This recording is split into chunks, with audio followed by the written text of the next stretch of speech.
Yan guys, mayroon dinala dito na 3D electric pan to. Ayan. Hindi na masyadong kita yung 3D. Dito yung 3D. Tapos Black Beauty. 65 watts. Okay. 40 cm. Ngayon, dinala to. Skeleton na to. Wala na LEC, wala nang cover. Motor lang, tsaka ehe. Yung ehe natin, eto na kasi yung ehe. Elastic ko na. Hindi ko na na-video kanina. Yung ehe nito, may tama na dito. Tsaka dito kabilaan. Hindi na makukuha sa liha. Kaya papalitan na lang natin ng ehe to.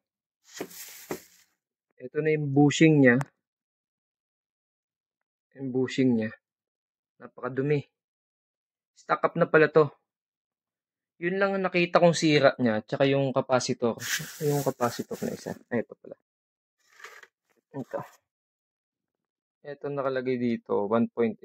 Ang value nilang nito 1 UF na lang. Bagsak na. Pero tingin ko ito, napalitan na kasi ito ng capacitor. Tingin ko to 1.5 lang tong ganito kalaki. Kaya ito ikakabit natin is 1.5 lang. Tapos ito guys, tinester ko na to. Yung resistance niya. Yung 1, 2, 3.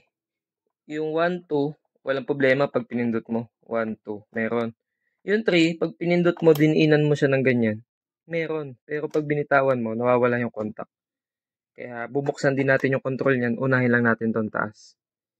Yan. Ito na yung ipapalit natin na bushing. Yan. Nilinis ko na din pala to. Yan. Nilinis ko na siya. Bali ito, iniwan na lang to dito. Baka daw mapyasahan. Nung nakita ko kasi, mukhang maganda. Dahil may timer pa siya, oh. Ayan. May timer, di ba? Kaya nang hinayang ako na ikalakal lang. Tapos branded pa siya, 3D. Okay pa naman. Kaya ang gagawin natin, subukan natin buuin to.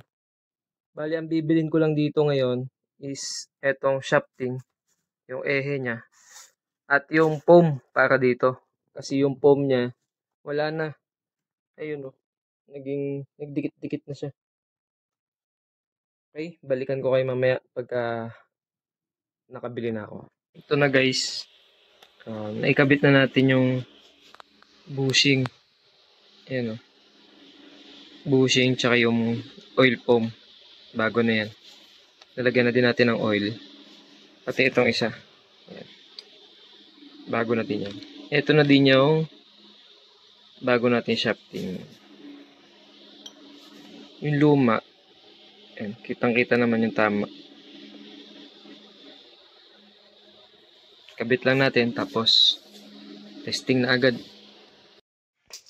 Ayan na guys. Natapos na natin to. Naikabit na natin yung capacitor. Tapos nilagyan ko na din to ng bagong gearbox. Pero ano lang yan. Stock ko lang dito. Kasi tinatabi ko naman yung mga luma. Tapos pinaghahalo-halo ko yung mga parts. Kasi pare-parehas lang naman yan.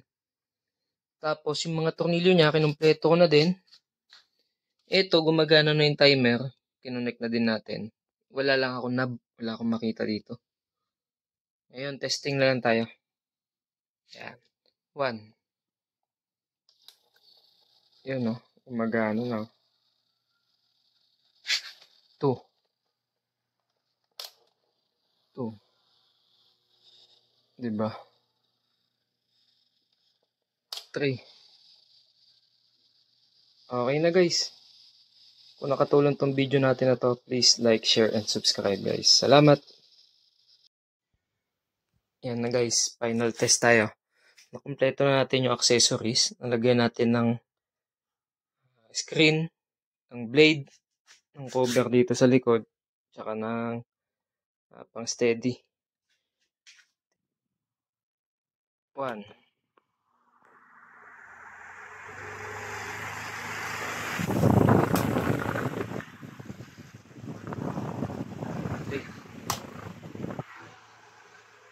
Okay na.